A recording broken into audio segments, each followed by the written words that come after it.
Student सबसे पहले आप जाएंगे accaglobal.com पे, वहाँ पे स्टूडेंट्स का सेक्शन होगा, उसमें जाएंगे आप स्टडी सपोर्ट रिसोर्सेज पे।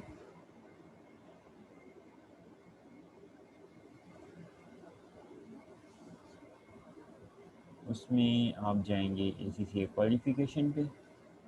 उसके बाद आप अपना एडवांस टैक्सेशन का पेपर जो है वो सिलेक्ट करेंगे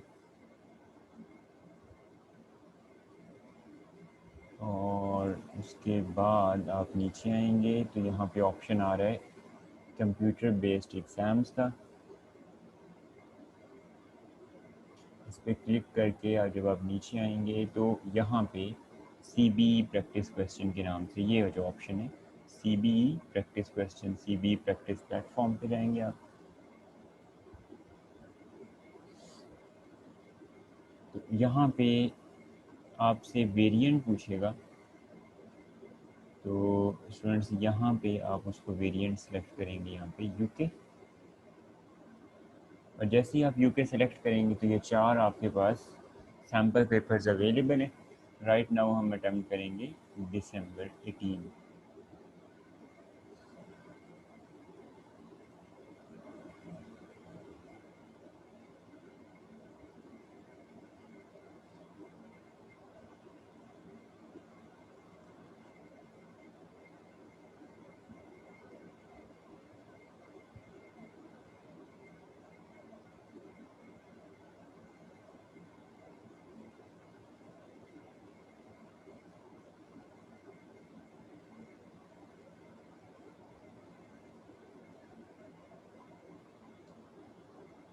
यहाँ पे फर्स्ट 10 मिनट स्टूडेंट्स आपके पास होंगे इंस्ट्रक्शंस को रीड करने के लिए।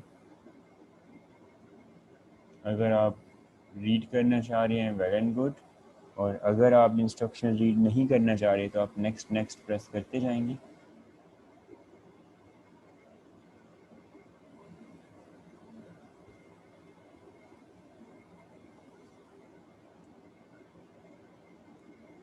सो यहाँ पे आपको ready to begin, are you ready to begin your exams की ऑप्शन देगा। तो इसका मतलब ये है कि जब ये ऑप्शन आ जाएगा तो आपका एग्ज़ाम टाइम स्टार्ट हो जाएगा। सो अगर आप 10 मिनट से पहले ही पेपर स्टार्ट करना चाह रहे हैं तो आप नेक्स्ट नेक्स्ट प्रेस करते जाएं, ये ऑप्शन आ जाएगा तो इसको येस पे क्लिक कर दें। और अदरवाइज़ जैसे ही आपको जो भी टाइम एलोकेट हुआ है, जैसे ही टाइम स्टार्ट हुए 10 मिनट हो जाएंगे तो 10 मिनट्स के बाद ऑटोमेटिकली जो है वो आपका एग्ज़ाम स्टार्ट हो जाएगा। सो मैंने यहाँ पे प्रेस किया येस, एग्ज़ाम हो गया मेरा स्टार्ट। मैंने आपको पहले भी बताया कि अभी चूँकि प्रैक्टिस कर रहे हैं हम लोग, तो अभी जो है वो यहाँ पे हमारे लिए टाइम लिमिटेशन नहीं है, लेकिन आपके एग्ज़ाम्स के अंदर जो है वो टाइम लिमिटेशन होगी।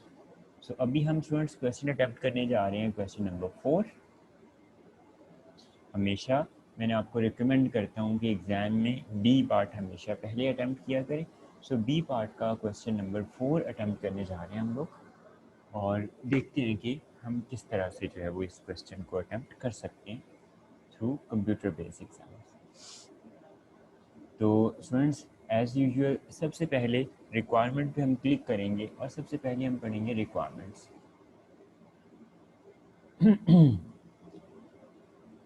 Explain the extent to which receipt of the £20,000 lump sum inducement payment and the reallocation package in relation to D move to London will give rise to taxable employment income for him.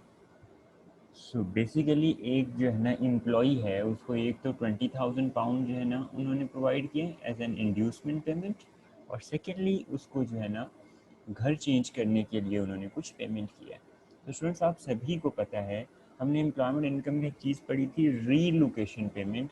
अगर आप अपनी job की वजह से अपना घर change करते हैं तो अप टू £8,000 जो है वो एग्जाम्प्ट होते हैं, और एक्सेसिव अमाउंट जो है वो आपके लिए टैक्सेबल होती है। सो ये हमारे इस क्वेश्चन की फर्स्ट रिक्वायरमेंट है 5 मार्क्स के लिए। सो हमेशा स्टूडेंट्स मैं आपसे कहता हूँ कि जब भी आपने क्वेश्चन सॉल्व करना है तो 1 या 2 रिक्वायरमेंट जो हैं वो पढ़ लिया करें और क्वेश्चन रीड करना शुरू कर लिया करें। जब आपका क्वेश्चन रीडिंग ख़त्म हो जाएगी तो आपकी एक रिक्वायरमेंट में सॉल्व हुई होगी। तो फिलहाल मैंने सिर्फ इस रिक्वायरमेंट को पढ़ा, और अब मैं इसको सॉल्व करने जा रहा हूँ। सॉल्व करने के लिए देखिएगा, डेमिटर हैज, ये आपका ना इंट्रोडक्शन का पेज होता है जो मेन पे खुला होता है। Demeter has recently taken up a new employment, Demeter ने अभी रिसेंटली जो है वो एक नई जॉब स्टार्ट की है, and seeking advice on the tax treatment of the certain components of his remuneration and the reliefs available to reduce the chargeable gain on sale of the house. और इसके अलावा उसने घर भी सेल की। तो दो चीज़ें तो हमें पता चल गई है कि एम्प्लॉयमेंट इनकम से रिलेटेड है और घर सेल किया है। और जब भी घर सेल करेंगे स्टूडेंट्स तो याद रखिएगा PPR relief. The following exhibits available on the left hand side of the screen provided information relevant to this question. Number one scenario, ये जो है scenario में उसने सारी information आपको दे दी है। Information should be used to answer the question requirements within the chosen response options. ठीक है, तो कह रहे हैं जी कि सिनेरियो को आपने यूज़ करना है। ये जो एग्जिबिट में ये वाला जो सिनेरियो यूज़ हो रहा है, सिनेरियो को आपने यूज़ करना है इन रिक्वायरमेंट्स को सॉल्व करने के लिए, और अपने आंसर किधर लिखने हैं, रिस्पॉन्स शीट्स में, रिस्पॉन्स ऑप्शन शीट्स में। आए सबसे पहले सिनेरियो पे क्लिक करते हैं और हम पढ़ते हैं अपना क्वेश्चन, ये क्वेश्चन है क्या।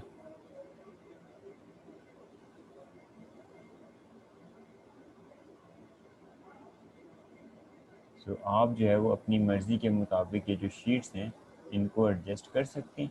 आप इसको फॉर एग्ज़ाम्पल अगर आप इस स्क्रीन को छोटा करना चाहते हैं तो आप इस कॉर्नर से स्क्रीन को पकड़ें और इसको जो है वो अपनी मर्ज़ी के मुताबिक रीसाइज कर सकते हैं।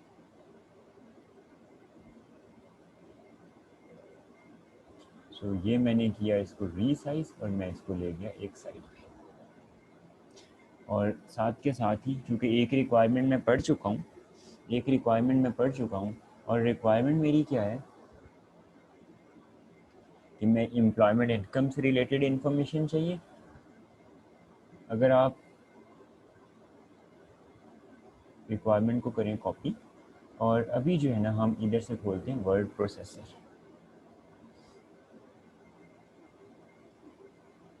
ये स्टूडेंट्स आपके पास वर्ड प्रोसेसिंग की शीट जिस पे आप अपना आंसर लिखेंगे सारे का सारा।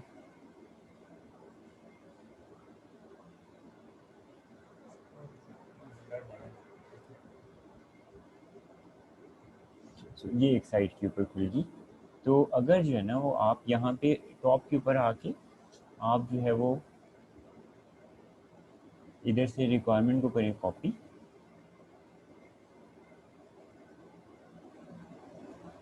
और क्वेश्चन के ऊपर जो है वो आप यहाँ पे इस तरह से इसको पेस्ट भी कर सकते हैं। एक तो पेस्ट कर दें और साथ में जो है वो इसको बोल्ड कर दें या कुछ भी कर दें, ताकि आपको पता हो यार कि ये आपका मेन रिक्वायरमेंट है जो कि अभी हम सॉल्व करने जा रहे हैं। तो अब मुझे रिक्वायरमेंट को देखने की बार बार ज़रूरत नहीं है।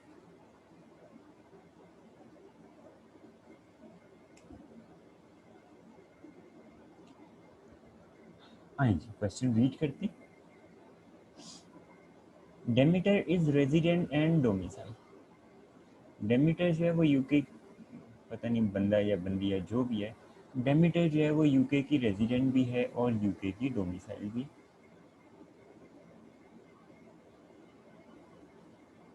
सो अगर आपको चाहिए ऑप्शन जो है वो उसका हाईलाइट का, इसको थोड़ा सा स्क्रीन को इधर कर लेते हैं ताकि हम इसको हाईलाइट कर सकें। सो जो डेमिटर है वो यूके की रेजिडेंट भी है और डोमिसाइल भी। इसको जो है ना मैंने किया सिलेक्ट इधर से और इनको इसको कर दिया मैंने highlight. Commence employment with the P Limited on 1st December 2020। Job शुरू हुई किस डेट पे, 1 दिसंबर 2020 की डेट के ऊपर। तो स्टूडेंट्स याद रखिएगा टैक्स ईयर हमारा कब से कब तक होता है, 6 अप्रैल से 5 अप्रैल तक। और रिक्वायरमेंट अगर आप देखेंगे तो रिक्वायरमेंट में ऐसा उससे कुछ स्पेसिफिकली टैक्स ईयर मेंशन नहीं किया हुआ। ये स्टूडेंट्स हमारे पास रिक्वायरमेंट जो है ना वो ली हुई है उसने, तो रिक्वायरमेंट को स्पेसिफिकली टैक्स ईयर मेंशन नहीं किया उसने। अगर उसने रिक्वायरमेंट में टैक्स ईयर मेंशन किया होता तो ये हम दिसंबर से अप्रैल तक फिर 4 महीने की एम्प्लॉयमेंट इनकम लेते हैं हम लोग।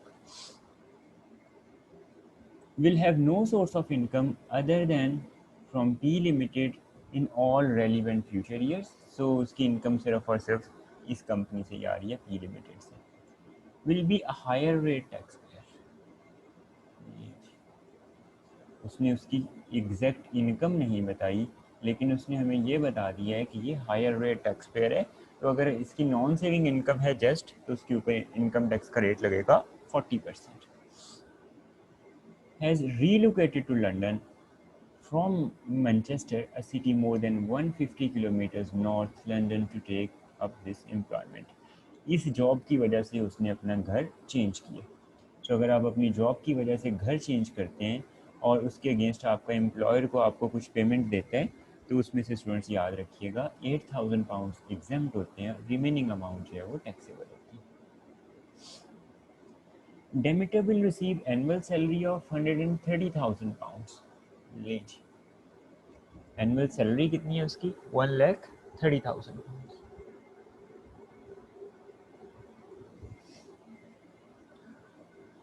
On 1st December 2019,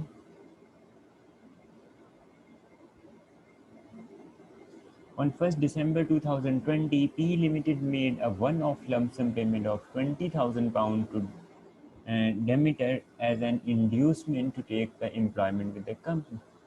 So company ने उसको as a inducement payment just उसको जो है ना वो एज अ बोनस एक अमाउंट दिया ताकि वो इसकी कंपनी मोटिवेट होकर ज्वाइन करे. सो स्टूडेंट्स, इस तरह की जो पेमेंट्स होती हैं वो टोटली टैक्सेबल होती हैं. सो ये जो 20,000 की जो पेमेंट है, ये इसका एम्प्लॉयमेंट इनकम का पार्ट बनेगी. सो ये टोटली जो है वो टैक्सेबल हो जाएगी. अगर हम इधर आए ना, रिक्वायरमेंट को एक दफ़ा फिर देखते हैं, तो स्टूडेंट्स रिक्वायरमेंट में पहली बात वो यही पूछ रहा था कि जो 20,000 की लमसम पेमेंट मिल रही है, इंड्यूसमेंट पेमेंट, अगर आप रिक्वायरमेंट के इस वाले हाफ को देखें तो वो कह रहा था कि जो आपको 20,000 की इंड्यूसमेंट पेमेंट मिल रही है उसका ट्रीटमेंट क्या होगा.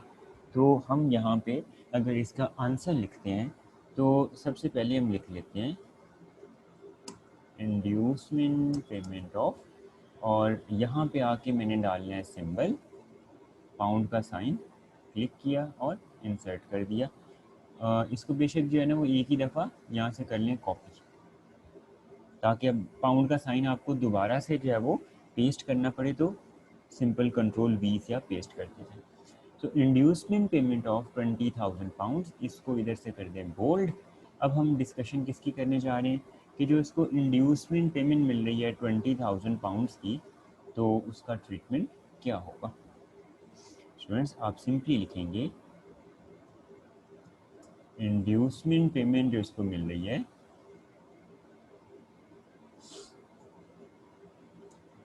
inducement payment is totally taxable payment and taxable in 2021 tax year as per receipt basis rule. हमने स्टूडेंट्स पढ़ा है कि रिसीट बेसिस रूल के मुताबिक जिस साल भी आपको एम्प्लॉयमेंट इनकम मिलती है उसी साल में वो टैक्सेबल हो जाती है. तो सिंपली हमने जो है वो उसको लिख दिया कि जो इंड्यूसमेंट पेमेंट है इस टोटली टैक्सेबल, और ये 2021 में जिस साल में जो है ना उसको मिलेगी उसी साल जो है वो उसके लिए टैक्सेबल हो जाएगी. फर्दर लिखना चाह रहे हैं तो फर्दर लिख लें एंड टैक्स एट 20%. इसके ऊपर टैक्स कितना लगेगा? 40%. क्योंकि क्वेश्चन में उसने मेंशन किया हुआ है कि ये बंदा जो है वो हायर रेट टैक्स पे है, बिकॉज क्या नाम था इसका, Demeter is a higher rate tax पे.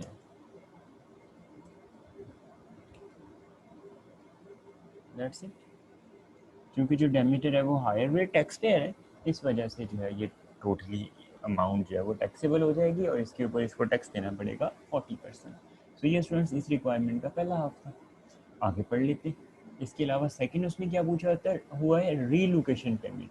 उसने अपनी जॉब की वजह से जो है वो अपना घर चेंज किया। सो नेक्स्ट जो हमने उसको बताना है वो क्या है, रीलोकेशन पेमेंट। सो इसको थोड़ा सा इधर कर देते हैं बोल्ड।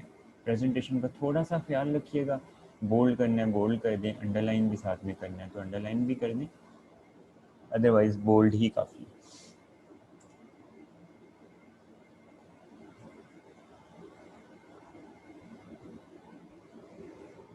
सो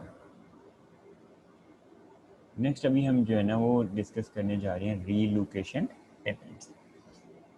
आए वापस आते हैं क्वेश्चन पे कि रीलोकेशन पेमेंट इसको कितनी मिली, क्यों मिली। P Limited paid Demeter £5,000 toward the cost of the relocation to London. Company ने उसको 5,000 पे किए हैं रीलोकेशन के लिए। The company is also paying him 1,500 each month for 4 months from 1st December 2020 towards renting accommodation in London until he purchased a new house on 1st April 2021. So students देखिएगा, अगर आप अपनी जॉब की वजह से घर चेंज कर रहे हैं सो शिफ्टिंग के ऊपर जितनी भी आपकी टोटल कॉस्ट आएगी वो सारी की सारी जो कॉस्ट है रीलोकेशन कॉस्ट कहलाएगी। तो आपका घर चेंज करने के लिए शिफ्टिंग की कॉस्ट कितनी पे की है कंपनी ने, 5,000। शिफ्टिंग के अलावा जब तक आप अपना घर में शिफ्ट नहीं हो जाते तब तक जब आप किसी और घर में स्टे करेंगे तो उसके लिए भी जो है ना वो आपको 1,500 अगले महीनों तक पे किया है कंपनी ने। सो स्टूडेंट्स ये सारे का सारा जो है वो शिफ्टिंग का पार्ट बनेगा। तो 1,500 जो है कितने महीनों के लिए पे किया उन्होंने आपको, 4 मंथ्स के लिए। सो यहाँ पे हम लिखेंगे रीलोकेशन। कंपनी ने आपको रीलोकेशन के लिए जो है वो पैसे दिए हैं कितने। अब यहाँ पे आपका दिल चाहे तो ऐसे ही लिख लें, अदरवाइज़ अगर जो है वो आप टेबल बनाना चाह रहे हैं तो आपकी मर्ज़ी है, आप इसके लिए जो है वो एक टेबल भी बना सकते हैं। सो फॉर एग्ज़ाम्पल अगर हम टेबल बनाते हैं यहाँ पे,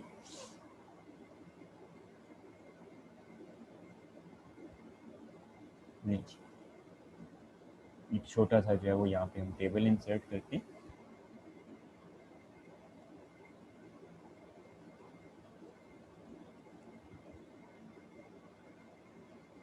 ये थर्ड कॉलम मुझे नहीं चाहिए, इसको मैं कर देता हूँ डिलीट। तो सबसे पहले जो है इसको रीलोकेशन के लिए कंपनी ने पेमेंट की है। रीलोकेशन के लिए कंपनी ने इसको पेमेंट की पाउंड 5,000। अच्छा जी, उसके बाद रेंट भी पे किया फॉर 4 मंथ्स जब तक ये अपना घर परचेज़ नहीं कर लेता। सो अगर हम देखें तो पर मंथ जो है ना घर का रेंट पर मंथ कितने, 1,500, और इसको हम मल्टीप्लाई करेंगे 4 से। सो टोटल जो है जो इसका रेंट बन जाएगा वो बन जाएगा 6,000।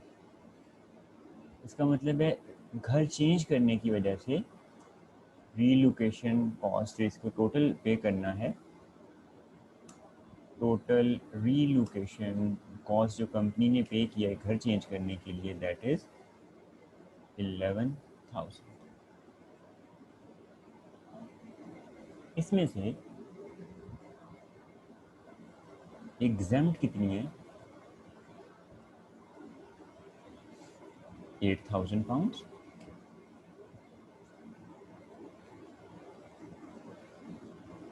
सो इसको माइनस के साइन के साथ लगा देते हैं, यहाँ पे माइनस हो जाएगा इसमें से 8,000। सो 11,000 माइनस 8,000, तो स्टूडेंट जो टैक्सेबल अमाउंट होएगी दैट वुड बी 11 माइनस 8, 3,000। इसको टैक्स देना पड़ेगा 3,000 पाउंड्स के ऊपर। और नीचे एक छोटा सा जो है वो नोट दे देते हैं हम लोग,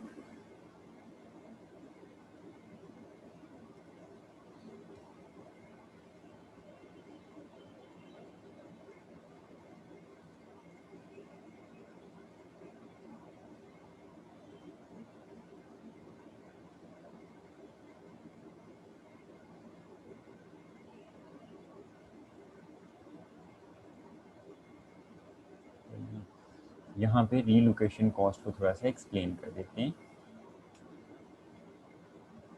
Relocation cost includes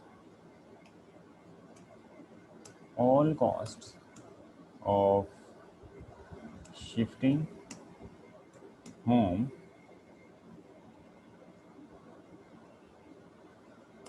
for a new job. बस सिंपल एक लाइन में. जब आप एक नई जॉब के लिए अपना घर शिफ्ट करते हैं तो उस टाइम पे जितनी कॉस्ट है वो सारी की सारी जो है वो रीलोकेशन कॉस्ट कंसिडर होती है. If relocation cost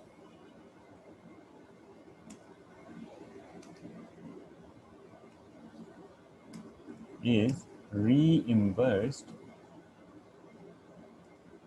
by employer,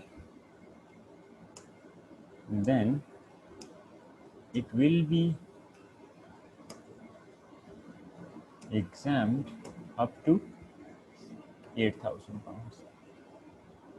That's it.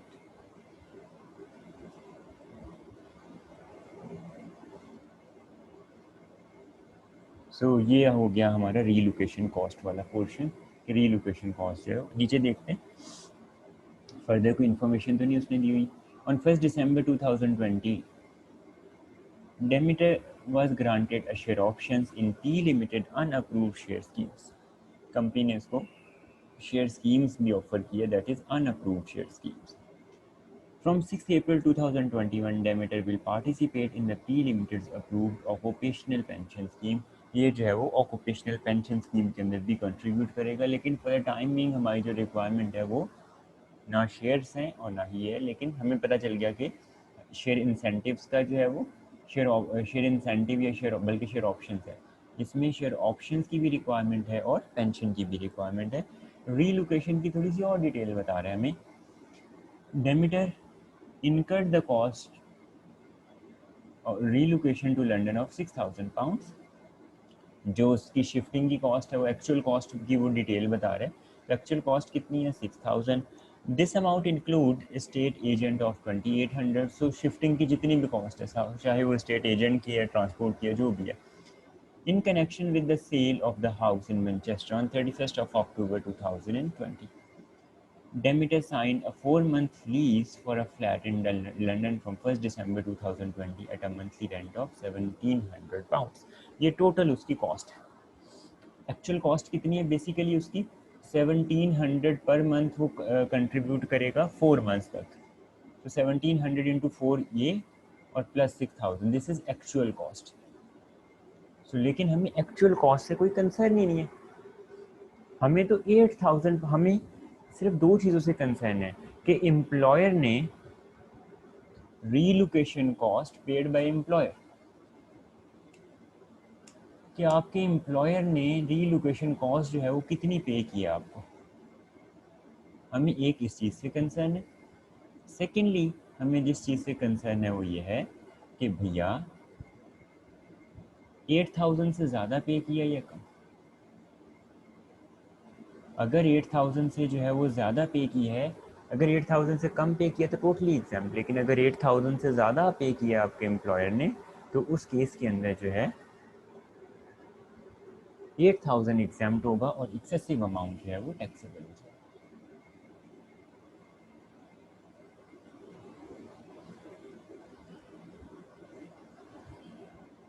वापस आते हैं क्वेश्चन पे. प्लीज़, हमारी ए रिक्वायरमेंट यहाँ तक हो गई सॉल्व. रिक्वायरमेंट्स पे दोबारा वापस आते हैं कि नेक्स्ट रिक्वायरमेंट हमारे पास क्या है. नेक्स्ट रिक्वायरमेंट है, क्योंकि अगर आप दोबारा क्वेश्चन देखेंगे ना तो क्वेश्चन के ऊपर नेक्स्ट जो है वो इन्फॉर्मेशन किसकी स्टार्ट हो रही है? House in Manchester. So anyways question को कंप्लीट ही पढ़ लेते हैं, फिर बाकी रिक्वायरमेंट्स को मूव करते हैं, जो हमारा स्टैंडर्ड तरीका है कि एक रिक्वायरमेंट को पढ़ो, उसके बाद पूरा क्वेश्चन पढ़ो और वो रिक्वायरमेंट सॉल्व कर लो. खैर रिक्वायरमेंट तो हमारी सॉल्व ऑलरेडी हो चुकी है. House in Manchester. Demeter purchased the house in 2007 and lived in it as his main residence. ठीक है. So स्टूडेंट्स, जब भी घर की बात आएगी तो आपको पता है PPR रिलीफ मिलेगा.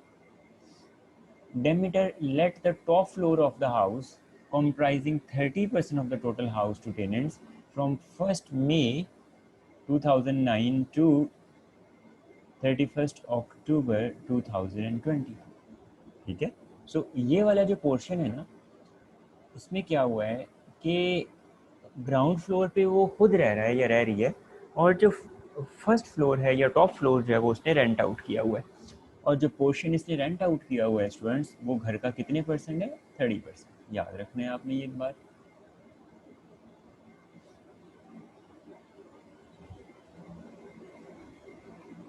अच्छा जी, और ड्यूरेशन कब से कब तक है ये वाला? 1st May 9 से 31st October 2020।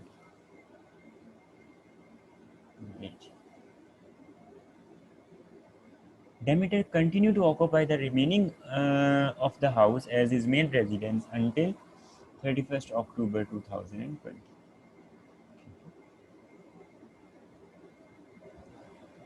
आगे चलते हैं। The sale gave rise to a gain before any relief is 94,000 pounds. इस घर के ऊपर डायरेक्टली उसने आपको बता दिया है कि कैपिटल गेन कितना आया है, 94,000 का। Demeter did not own any other house throughout the period from 1st May 2007 until 31st October 2020. उसके पास जो है वो कोई भी और घर अवेलेबल नहीं। सही है।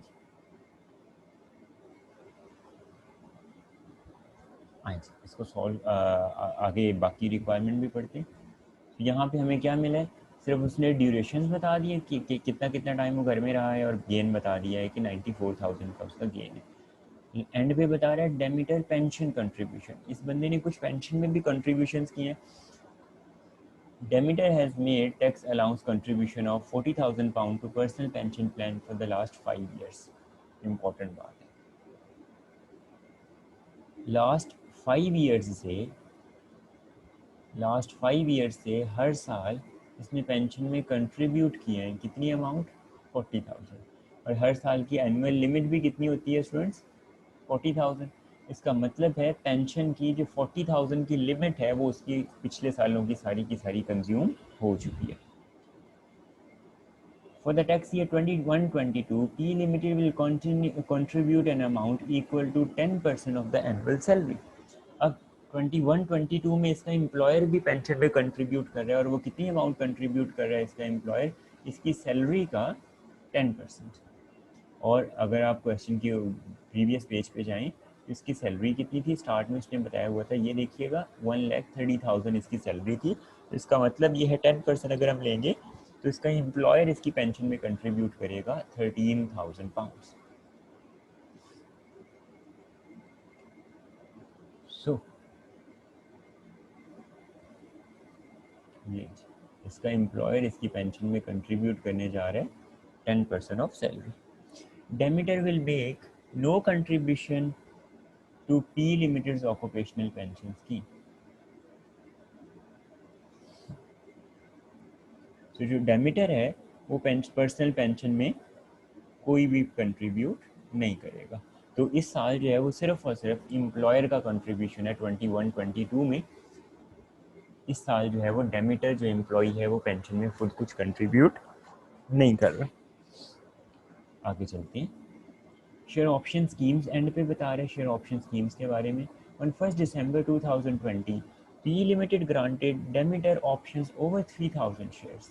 ठीक है, कंपनी ने उसको ऑप्शंस दिए हैं कितने शेयर्स की? ओवर 3,000। मतलब एग्जैक्ट 3,000 नहीं, उसने कहे ओवर 3,000 में 3,000 से ज़्यादा शेयर्स की उसने उसको ऑप्शंस दिए in its unapproved share scheme at a 5% discount on the market value of the shares on that date. Means इसने भैया ये बेसिकली किस चीज़ की वैल्यू बता रहा है? Share option. शेयर ऑप्शन इसने कितने का दिया है? जो शेयर की मार्केट वैल्यू चल रही है उससे 5% discount. The market value of the share on 1st December 2020 was 4.2 per share. So 4.2 पर शेयर था और इसने इसको डिस्काउंट दिया है 5%। P Limited believe Demeter will exercise the option on 6th April 2026 immediately sell these shares. So 6 अप्रैल 26 को इन options को exercise करेगा और उसी डेट पे ये इनको सेल कर देगा। P Limited believes that the market value of the shares on 6th April 2026 will be 6 per share। उस डेट पे एक शेयर की मार्केट वैल्यू कितनी होगी? 6। अब स्टूडेंट्स रिक्वायरमेंट पे वापस आते हैं। क्वेश्चन सारा हमने पढ़ लिया और क्वेश्चन की पहली रिक्वायरमेंट भी हमने सॉल्व कर ली। तो स्टूडेंट्स क्वेश्चन हमने रीड तो करना ही करना है। मैं आपसे इसलिए कहता हूँ कि पहली रिक्वायरमेंट अच्छे से पढ़ लिया करो, ताकि जब आप क्वेश्चन पढ़ रहे हैं, रीड तो क्वेश्चन हमने करना ही करना है, ताकि जब हम ये देखें हमने क्वेश्चन एक दफ़ा रीड भी कर लिया, लेकिन इस रीडिंग का हमें फ़ायदा क्या हुआ कि ना सिर्फ रीडिंग हुई बल्कि ये 5 मार्क्स की ये रिक्वायरमेंट जो है ये साथ के साथ हमने सॉल्व भी कर ली। अब आते हैं स्टूडेंट्स नेक्स्ट रिक्वायरमेंट पे। इधर आके हम रिक्वायरमेंट पे करेंगे क्लिक और अगली रिक्वायरमेंट पढ़ते हैं। ये रही हमारे पास रिक्वायरमेंट्स।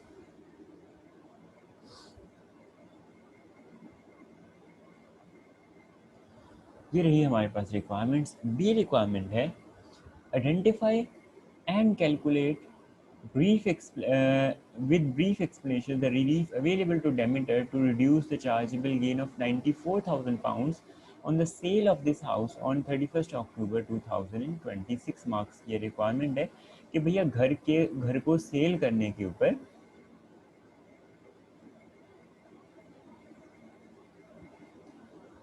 कौन कौन से उसको जो है ना रिलीफ्स अवेलेबल है। तो उसने टैक्स नहीं पूछा हमसे, घर को सेल करने के ऊपर जो रिलीफ्स अवेलेबल हैं स्टूडेंट्स, सिर्फ और सिर्फ उसने हमसे वो रिलीफ्स पूछे हैं।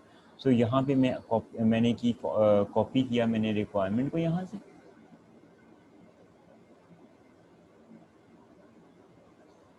से मैंने कॉपी किया रिक्वायरमेंट को और यहाँ पे ला के मैंने रिक्वायरमेंट को कर दिया पेस्ट।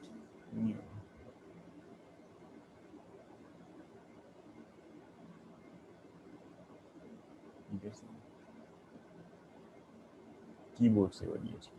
सो आप कंट्रोल वी से जो है ना ये पेस्ट नहीं हो रही थी, इधर से आप माउस से पेस्ट करेंगे, ये ऑप्शन आपके पास अवेलेबल है। माउस से अगर आप पेस्ट करेंगे तो ये पेस्ट हो जाएगी।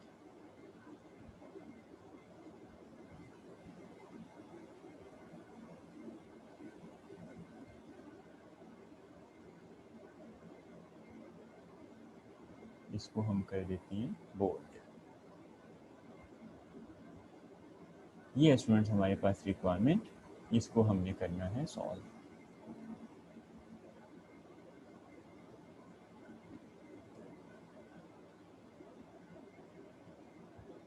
अब आपको अच्छे से पता है, सबसे पहले स्टूडेंट्स हम जो है वो इसको सॉल्व करना स्टार्ट करते हैं।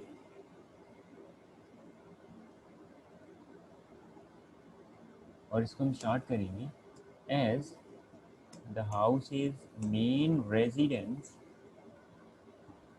ऑफ डेमीटर, स्पेलिंग ठीक कर लीजिएगा, as the house is main residence of the Demeter, so it will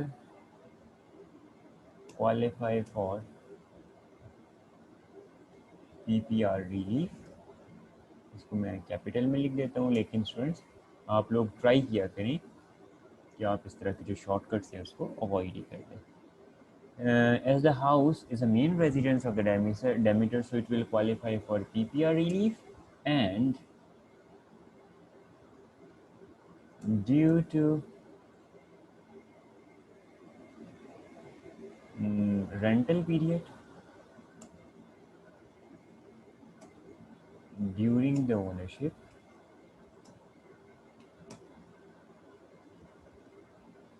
of the house,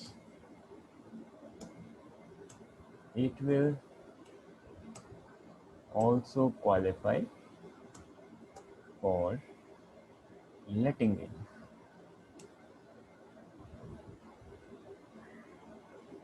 lease so हमने उसको बता दिया, चूँकि ये इसकी मेन रेजिडेंस है तो ये जो है ये पीपीआर रिलीफ के लिए भी क्वालिफाई करेगी और इसके साथ साथ जो है ये क्वालिफाई करेगी लेटिंग रिलीफ के लिए भी, क्योंकि थोड़ा सा बीच में लेटिंग पीरियड भी है। अब स्टूडेंट्स आप सभी को पता है कि पीपीआर रिलीफ के लिए हमें कैलकुलेट करना पड़ेगा ओनरशिप पीरियड और ऑक्यूपेशन पीरियड। कैपिटल गेन तो उसने हमें बताया हुआ है खुद, अगर आप चाहें तो टेबल इंसर्ट कर लें, वैसे लिखना चाह रहे हैं तो वैसे लिख लें।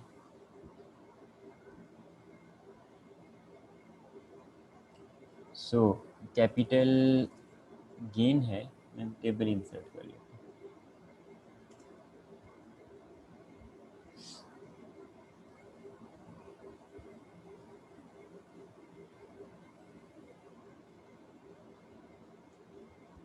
लीजिए,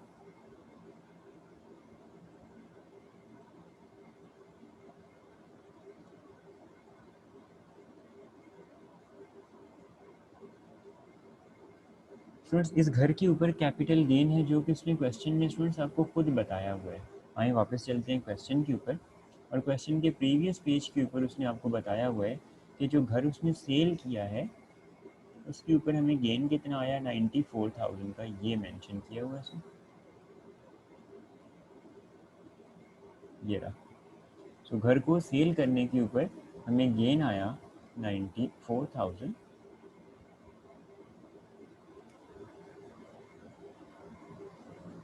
और इसके ऊपर हमने कौन कौन सा रिलीफ माइनस करना है, पीपीआर रिलीफ,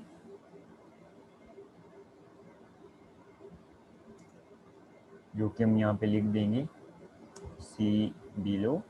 नीचे इसको एक्सप्लेन भी करते हैं और इसको कैलकुलेट भी करते हैं, और साथ में हमने इसको के ऊपर क्या कैलकुलेट करना होएगा, लेटिंग रिलीफ, और इसके साथ भी लिख देते हैं C B.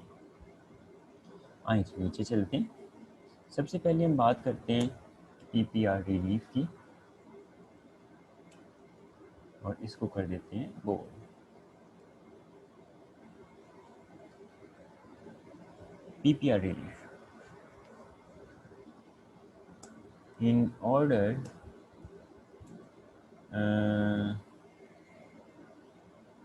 to calculate PPR relief, we need to calculate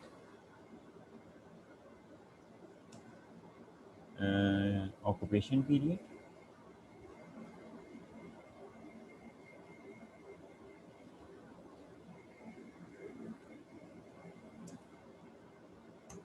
and ownership period. So gain which relates to occupation period will be exempt.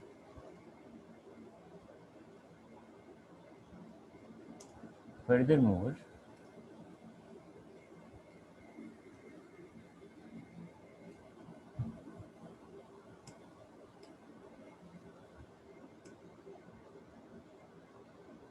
occupation period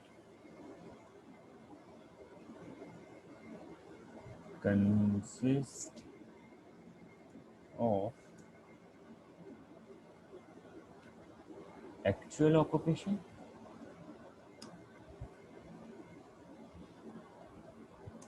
and deemed occupation.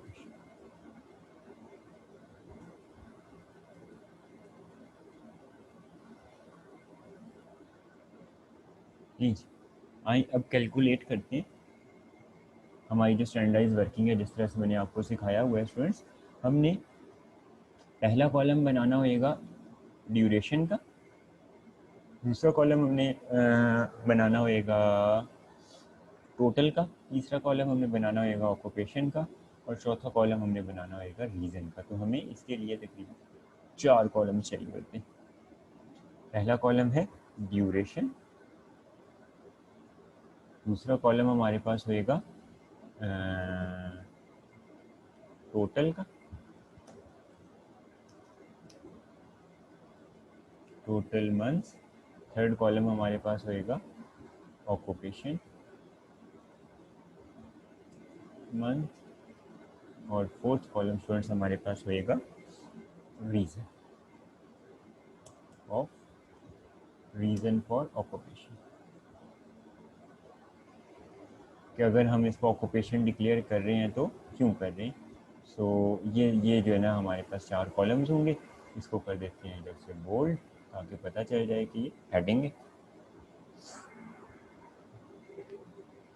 सबसे पहला ड्यूरेशन, आए इसके ऊपर वापस आते हैं क्वेश्चन के ऊपर। सो पहला ड्यूरेशन स्टूडेंट्स उसने बताया है हमें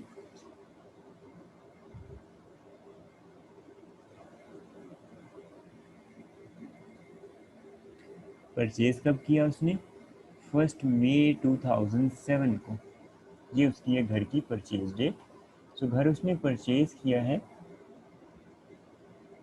1 मई 2007 में, और उसने रेंट आउट कब से किया है, 1 मई 2009 से। इसका मतलब पहला ड्यूरेशन कब से कब तक होएगा, 1 मई 2007 टू मई से पिछला महीना कौन सा होता है, 30 अप्रैल 2009। स्टूडेंट्स मंथ काउंट कीजिए।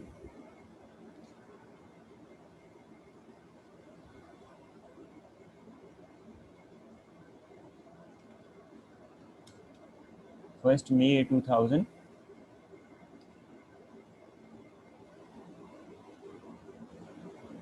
1 मई 2007 से 1 मई 2007 से 30 अप्रैल 2009। 2007 के कितने मंथ्स आएंगे, 8, 2008 पूरा, और 2009 के भी 4 मंथ्स।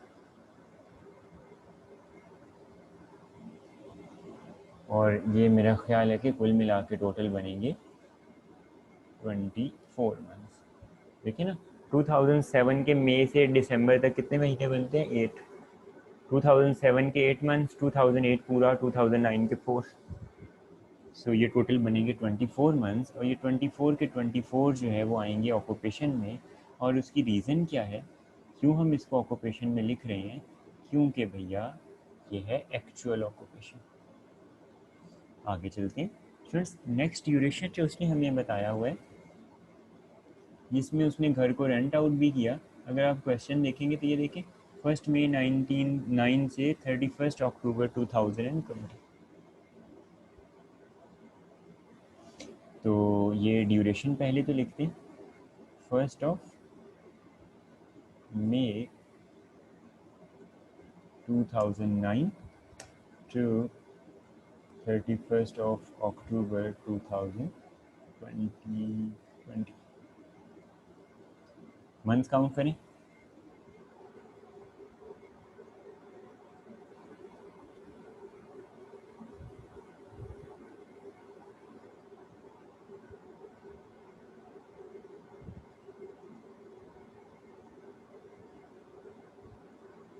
सबसे पहले तो कीजिएगा मंथ काउंट।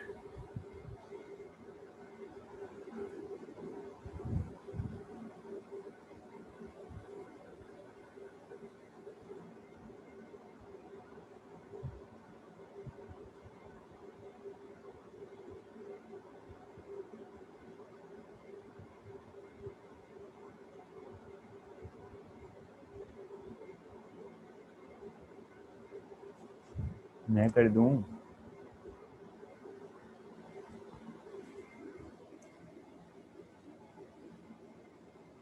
2009 के 8 मंथ्स, 2009 के आएंगे 8 मंथ्स, 10, 11, 12, 13, 14, 15, 16, 17,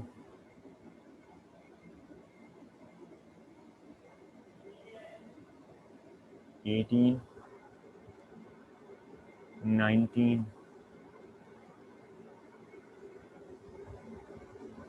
10 ईयर्स। अभी गलत तो नहीं कर रहा।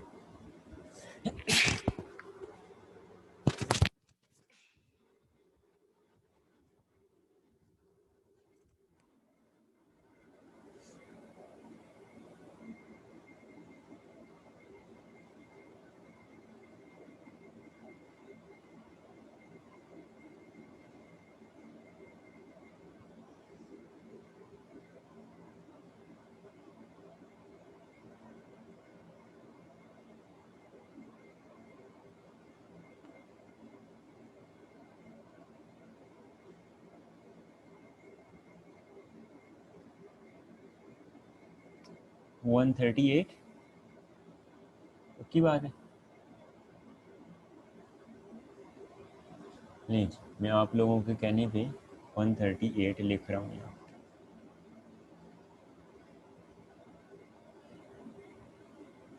ठीक है जी। अब गौर से सुनिएगा, गौर से सुनिएगा। इन 138 में से इधर मैं लिख रहा हूँ 18, और ये 18 कौन से वाले, क्योंकि 31 अक्टूबर 20 को जो है वो घर सेल हो गया। So last 18 months, students last 18 months जो है ना, वो घर रेंट आउट हुआ है नहीं हुआ, घर आपके पास था नहीं था, लास्ट 18 मंथ्स तो फुल प्रॉपर्टी पे आपको रिलीफ मिलना ही मिलना है। सो 138 में से 18 तो गए लास्ट 18 वाले। सो 138 में से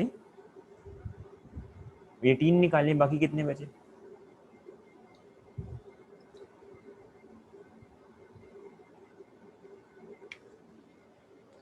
अगर हम 138 में से 18 निकालते हैं तो बाकी कितने बचे?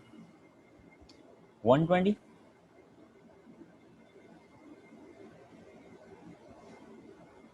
अच्छा, अगर बचे 120 तो गौर से देखिएगा, गौर से देखिएगा ये बात। अगर स्टूडेंट्स बाकी बचे 120, तो इसमें से रहने के लिए कितना पोर्शन यूज़ हो रहा है? 70%। और रेंट आउट कितना पोर्शन हुआ है? 30%। तो यहाँ पे ये वाला ड्यूरेशन कौन सा है? Actual plus rent. इस ड्यूरेशन में ये बंदा एक्चुअली घर में भी रहा है और उसने एक पोर्शन घर का रेंट आउट भी किया। तो इधर देखिएगा 138 टोटल मंथ्स थे, इसमें से माइनस कर दिए हमने 18, तो बाकी बच के स्टूडेंट्स हमारे पास 120 मंथ्स। और इस 120 मंथ्स का हम लोगों ने लेना है 70%, चूँकि इस ड्यूरेशन के अंदर रहने के लिए जो घर यूज़ हो रहा है जस्ट 70% इस घर का पोर्शन यूज़ हो रहा है, तो 120 का 70% लीजिएगा।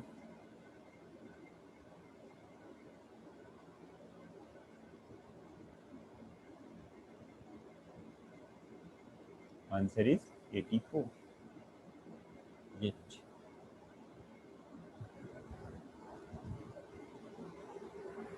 ये 84 मंथ्स आपके आएंगे जस्ट ऑक्यूपेशन। तो यहाँ पे एट द एंड हम कर लेते हैं स्टूडेंट्स टोटल। टोटल मुझे बताइएगा 138 प्लस 24, टोटल ओनरशिप पीरियड कितना आ गया? टोटल मंथ कितने हो गए हमारे?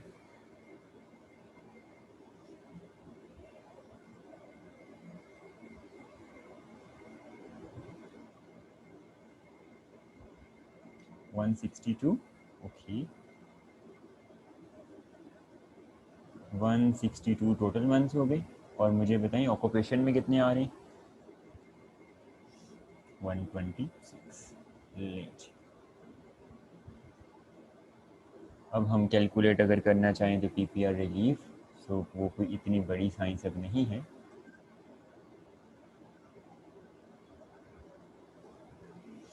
लीज, ये रहा आपके पास पीपीआर रिलीफ, और टोटल गेन स्टूडेंट्स कितने हैं? 94,000 का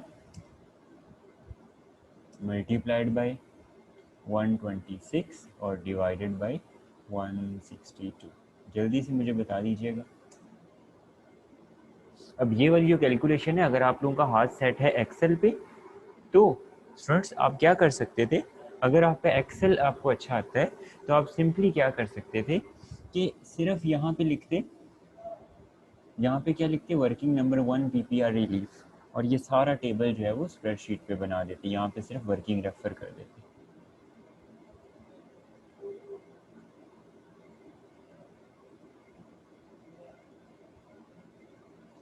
एनीवेज, सो अगर हम आते हैं पीपीआर रिलीफ के ऊपर, तो 7311 जो है स्टूडेंट्स आपको मिलेगा यहाँ पे पीपीआर रिलीफ। 7311। अगर आपने यहाँ पे साइन एंटर करना है तो यहाँ से आके आप साइन एंटर, इसको विंडो को थोड़ा सा साइड पे ले जाएं, सिंबल पे आएँ और यहाँ से आके पाउंड का साइन एंटर।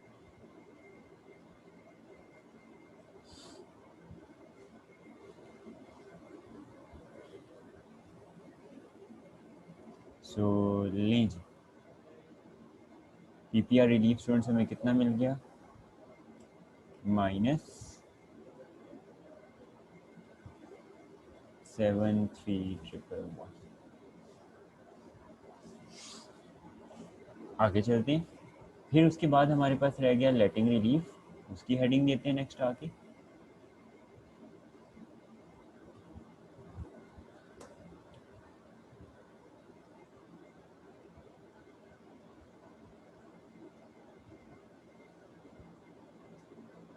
ये आ गया स्टूडेंट्स हमारे पास लेटिंग रिलीफ। तो लेटिंग रिलीफ हमारे पास होता है लोअर ऑफ नंबर 1, ये स्टूडेंट्स हमारे पास नंबरिंग के साइंस हैं। लेटिंग रिलीफ हमारे पास होता है lower of number 1, fix value होती है हमारे पास 40,000 पाउंड्स फिक्स। नंबर 2 हमारे पास होता है पीपीआर रिलीफ, जो कि हमारे पास है 73,111। यहाँ पे मैं पाउंड का साइन एक ही दफ़ा कॉपी कर लेता हूँ ताकि जहाँ पे भी मुझे यूज़ करना पड़े। क्यों नहीं हुआ?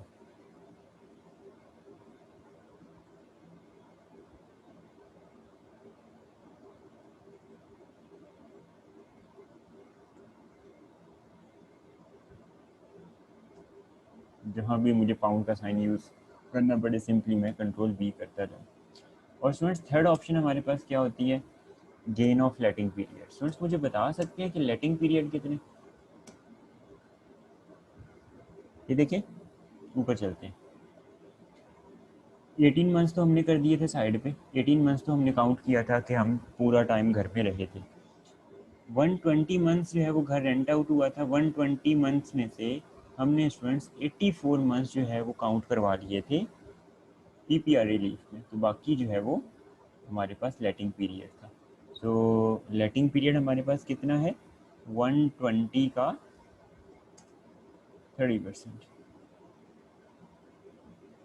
ये है हमारे पास लेटिंग पीरियड। 120 मंथ्स का 30% जो है ये हमारे पास आएगा लेटिंग पीरियड। और इसको हम गेन ऑफ लेटिंग पीरियड कैसे कैलकुलेट करेंगे, इसको हमने मल्टीप्लाई करना है टोटल गेन से जो कि है 94,000, और डिवाइड इसको करना है हमने टोटल ओनरशिप पीरियड जो कि 162 मंथ्स। स्टूडेंट्स जल्दी से मुझे बता दीजिएगा आंसर इसका।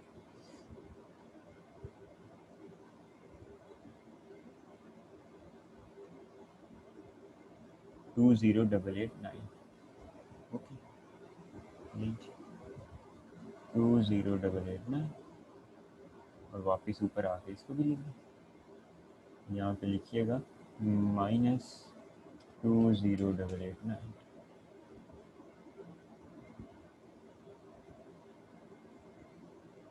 तो ये है स्टूडेंट्स हमारे पास इस क्वेश्चन का नेक्स्ट पोर्शन।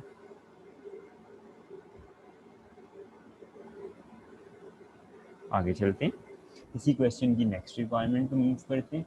इस क्वेश्चन की नेक्स्ट रिक्वायरमेंट क्या है हमारे पास, वापस आते हैं, रिक्वायरमेंट पे क्लिक करते हैं, सी रिक्वायरमेंट को देखते हैं।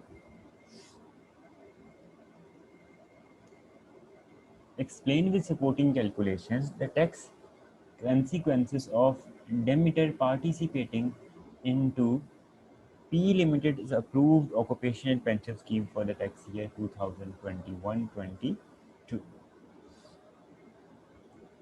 ठीक है जी। सो स्टूडेंट्स ये हमारे पास सी पार्ट की पहली रिक्वायरमेंट है। इसको इधर से करते हैं कॉपी और आंसर के अंदर आके इसको करते हैं पेस्ट।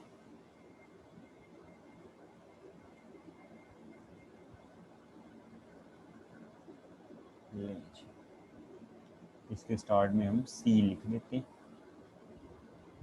ये है हमारे पास सी पार्ट की पहली रिक्वायरमेंट।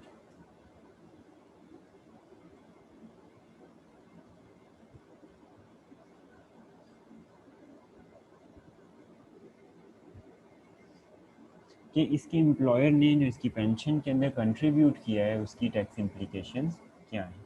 इस साल इसने करंट ईयर के अंदर इसने खुद तो पेंशन में कंट्रीब्यूट नहीं किया, करंट ईयर में किया है, इसकी पेंशन में कंट्रीब्यूट सिर्फ और सिर्फ इसके एम्प्लॉयर ने, और हमने उसको बताना है कि इसके एम्प्लॉयर की पेंशन कंट्रीब्यूशन की वजह से जो है ना इसकी टैक्स इम्प्लीकेशंस क्या होंगी। आइए जी देखते हैं।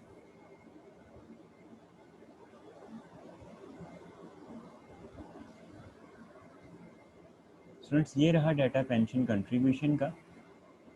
उसने आपको बताया हुआ पिछले 5 सालों में उसने हर साल 40,000 पाउंड पेंशन में कंट्रीब्यूट किए, और करंट ईयर के अंदर डेमिटर ने कोई पेंशन कंट्रीब्यूशन नहीं किया, लेकिन हाँ करंट ईयर में उसके एम्प्लॉयर ने इसकी पेंशन में कंट्रीब्यूट किया है, जो कि इसकी सैलरी का 10% है। तो आप उसको बताएंगे कि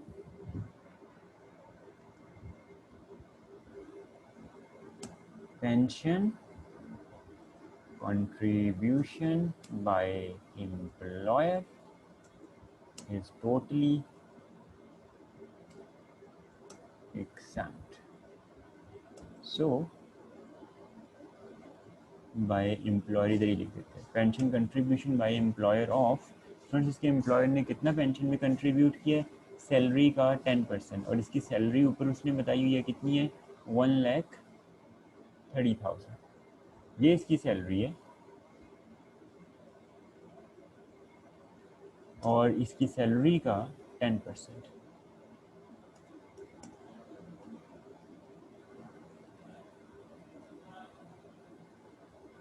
ठीक, सो इसकी जो सैलरी है उसका 10% जो है वो उसके एम्प्लॉयर ने कंट्रीब्यूट किया है, जो कि बन जाएगा स्टूडेंट्स 13,000 पाउंड। इसके लिए totally exempt. But we need, but employer pension contribution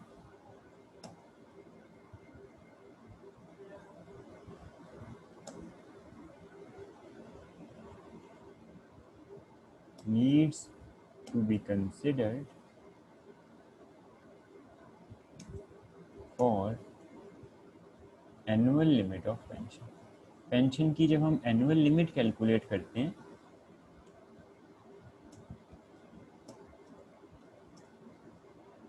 जब हम पेंशन की एनुअल लिमिट कैलकुलेट करते हैं तो उसके लिए जो है वो हमने इसको ज़रूर कंसिडर करना है, so that we can check whether or not there is an annual allowance charge।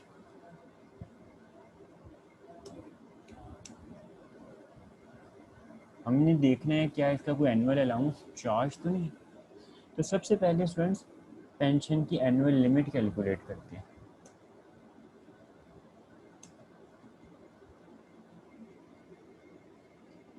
Pension की एनुअल लिमिट कैलकुलेट करते हैं कि पेंशन की जो एनुअल लिमिट है वो क्या होती है। Previous 3 years,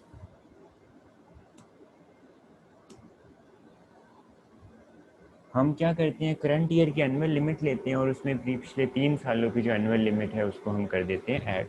so previous 3 years की जो स्टूडेंट्स एनुअल लिमिट है वो क्वेश्चन में वो बता रहा है कि पिछले 3 सालों के अंदर ऑलरेडी उसने हर साल 40,000 पाउंड कंट्रीब्यूट किए हुए हैं। तो पिछले 3 सालों की जो एनुअल लिमिट है ये देखें, पिछले 3 सालों एनुअल लिमिट मैक्सिमम कितनी हो सकती है, 40। सो पिछले 3 सालों की जो एनुअल लिमिट है वो ऑलरेडी यूज़ हो चुकी है। तो अब बात कौन से टैक्स ईयर की रह गई, टैक्स ईयर 2021, इस साल की जो है वो हमने एनुअल लिमिट कैलकुलेट करनी है। वो हम इधर लिख देते हैं सी बिलो, नीचे इसकी वर्किंग कर देते हैं। फ्रेंड्स जब हमने एक टॉपिक पढ़ा था पेंशन का, और उसके अंदर हमने पढ़ा था कि जब भी हम लोगों ने पेंशन की कैलकुलेशन करनी है तो हम लोगों ने थ्रेशोल्ड लिमिट और एडजस्टेड थ्रेशोल्ड इनकम और एडजस्टेड इनकम कैलकुलेट करनी है। आते हैं ज़रा पेंशन पे, मैंने पहले आपको फार्मूला पढ़ा दूँ वो वाला पेंशन वाला, फिर उसके बाद मैं इसकी कैलकुलेशन आपको सिखा देता हूँ। ये रही पेंशन। पेंशन की एनुअल लिमिट के लिए सबसे जो पहला काम हमने करना है वो ये है कि हमने स्टूडेंट्स कैलकुलेट करनी है एक बंदे की थ्रेशोल्ड इनकम। ये रहा formula. Threshold income is equal to total net income less individual personal pension contribution. एक बंदे की हम लोग लेंगे टोटल इनकम और इसके अंदर जो है वो हम लोग ऐड क्या करेंगे, उस बंदे का टोटल जो है वो पर्सनल पेंशन कंट्रीब्यूशन।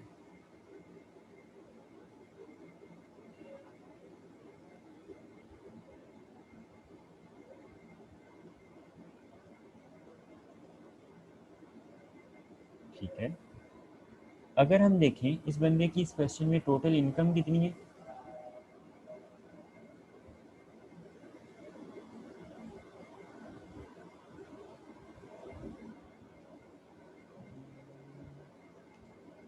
$1,30,000 है।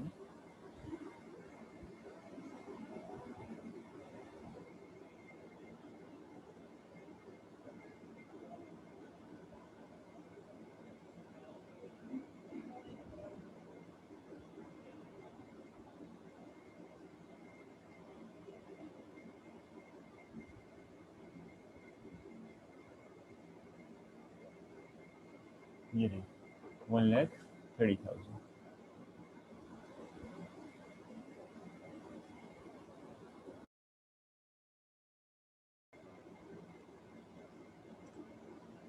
सी पार्ट की दूसरी रिक्वायरमेंट पे अगर हम लोग आते हैं तो सबसे पहली जो बात हमें सॉल्व करनी है वो है grant date. Grant date of share option. जिस डेट के ऊपर शेयर ऑप्शंस ग्रांट किए जाते हैं उस डेट के ऊपर क्या होगा, फ्रेंड्स आप सबको पता है, नो टैक्स इम्प्लीकेशन। फिर उसके बाद हम बात करते हैं एक्सरसाइज डेट की। जिस डेट के ऊपर शेयर ऑप्शंस को शेयर्स में कन्वर्ट किया जाता है उस डेट के ऊपर क्या होता है, उस डेट को हम बोलते हैं क्या है, एक्सरसाइज डेट। सो यहाँ पे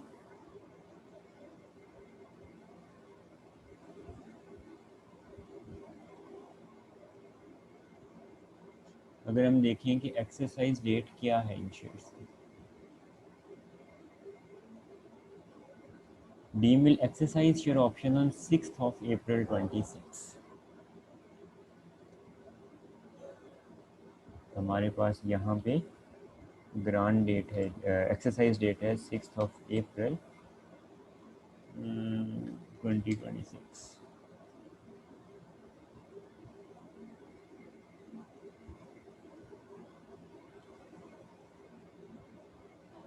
ये जी हमारे पास ग्रांट डेट।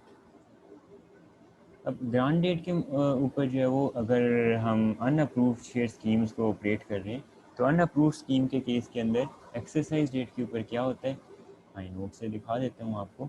हम लेंगे market value at exercise date और इसमें से कॉस्ट ऑफ ऑप्शन और एक्सरसाइज प्राइस दोनों की दोनों जो है वो हम लोग डिडक्ट कर देंगे।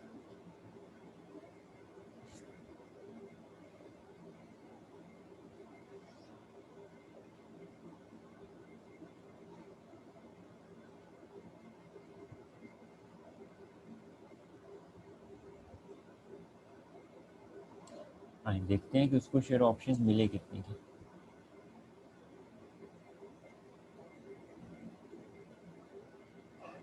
On 1st December 2020, P Limited granted over 3,000 shares in an approved share option scheme at 5% discount on the market value.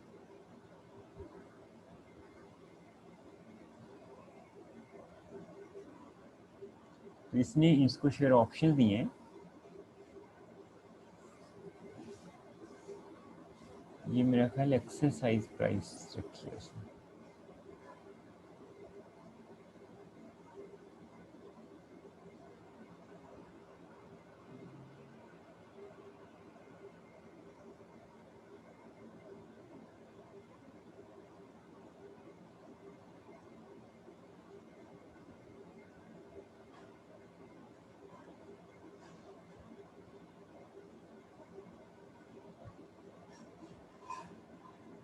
मेरा ख्याल है कि एक्सरसाइज प्राइस रखिएगा इसमें, या एक्सरसाइज प्राइस 0 है या ऑप्शन 0 है। सो एक्सरसाइज डेट के ऊपर क्या होगा, मार्केट वैल्यू पर शेयर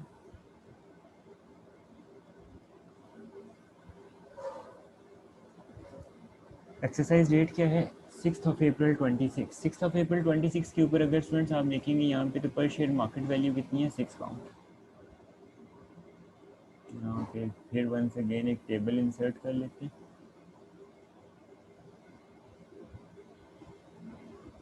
इधर लिख देते हैं मार्केट वैल्यू पर share. So students exercise date के ऊपर एक शेयर की मार्केट वैल्यू है 6। अब हमने देखना क्या है, cost of option. Cost of option कितने का है वो हमसे कह रहे हैं कि जिस दिन आपको शेयर ऑप्शंस मिल रहे हैं उस दिन की मार्केट वैल्यू का 5% डिस्काउंट है। देखिए शेयर ऑप्शंस हमें किस डेट पे मिले, 1 दिसंबर 20। 1 दिसंबर 20 के ऊपर एक शेयर की मार्केट वैल्यू कितनी है, 4.2, और हमें डिस्काउंट मिला है 5%। सो हम क्या करेंगे, 4.2 मल्टीप्लाइड बाय 95%। हमें ये शेयर की जो एक शेयर की कॉस्ट ऑफ ऑप्शन है वो बढ़ेगी 4.2 का 95%। आंसर बताइए।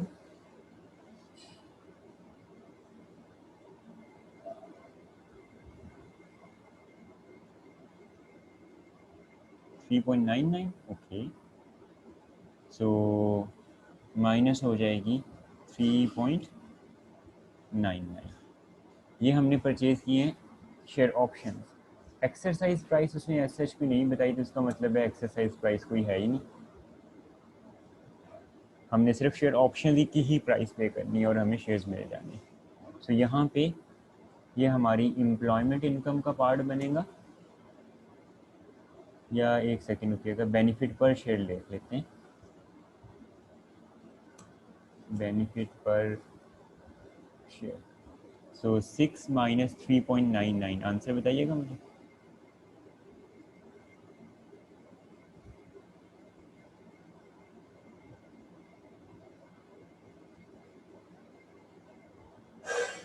2.01, ठीक है जी, 2.01। और for total number of shares हैं 3000, तो 3000 शेयर्स के लिए मल्टीप्लाई बाय 3000 भी कीजिएगा।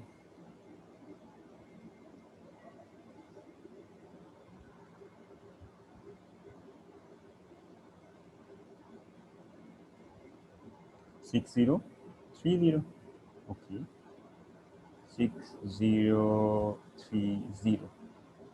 तो ये बन गया टोटल हमारा बेनिफिट,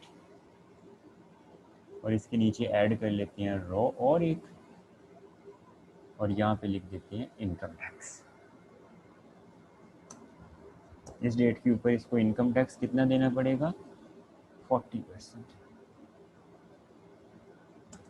चूँकि ये क्या है, हायर रेट टैक्स में।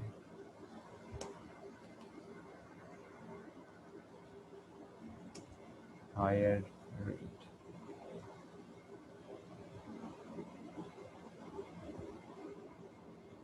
सरल प्लीज स्टॉप राइटिंग। सरल आपका होप्स हो कि बाई चांस हुआ होगा, लेकिन आप स्क्रीन पे कुछ लिख रहे हो।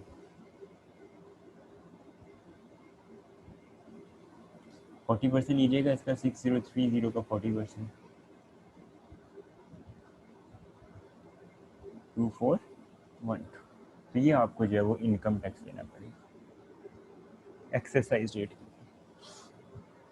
फिर आखिरी बात स्टूडेंट्स आपने बतानी है उसको, डिस्पोजल डेट। जिस डेट पे हम इन शेयर्स को सेल करते हैं उस डेट पे क्या टैक्स इम्प्लीकेशंस होती हैं।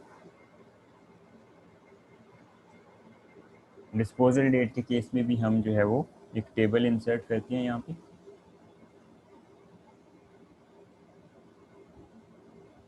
और हम यहाँ पे क्या लिखेंगे, डिस्पोजल प्रोसीड्स। वो कह रहे हैं यार सेम डे पे वो शेयर सेल कर रहे हैं,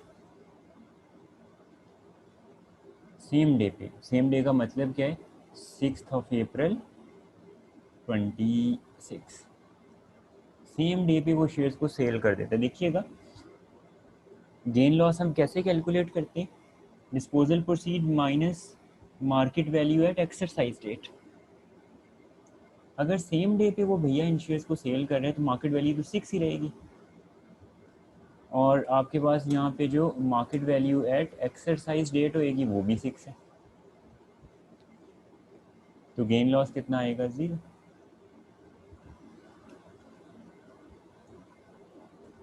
गेन लॉस हमारे पास आएगा सी, तो अल्टीमेटली हमारे पास सीजीटी भी कितना आएगा?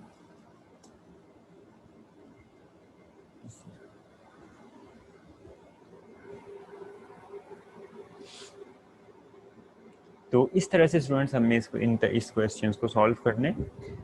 आप ये जो टेबल्स हैं, आपकी मर्ज़ी है, अगर आप ये जो टेबल्स हैं, ये जो कैलकुलेशंस हैं, ये स्प्रेडशीट पे करना चाहते हैं तो सिंपली यहाँ पे फॉर एग्जांपल एक्सरसाइज प्राइस है, यहाँ पे ब्रैकेट में साथ लिख दें वर्किंग नंबर 2, और ये जो डिस्पोजल डेट है इसके साथ लिख दें वर्किंग नंबर 3। तो आप सिर्फ और सिर्फ जो है वर्किंग के रेफर करते जाएँ, अपनी वर्किंग जो है स्प्रेडशीट पे करते जाएँ।